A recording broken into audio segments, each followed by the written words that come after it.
The Drift by Sanford Lab, where our researchers answer your giant science questions in bite-sized videos. Submit your questions via direct message on Facebook, Instagram, and Twitter.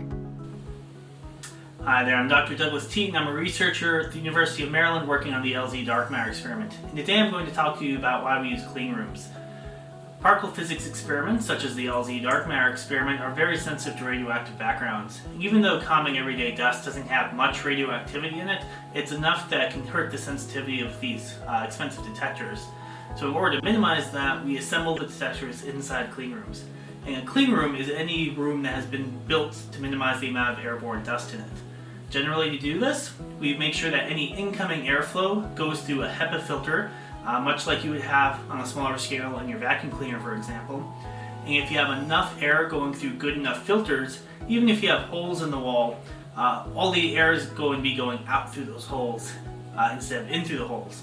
So even in the middle of the mine underground, for example, you might have particle counts on the order of 500,000 particles per cubic foot. But if you build a simple clean room, even though there might be holes in it or a space along the wall for you to walk into, you can reduce the amount of dust in the air down to the order of 100 particles per cubic foot. And this allows us to maintain the backgrounds in our detectors. Thanks, and hopefully you learned a little bit about clean rooms today. Thank you.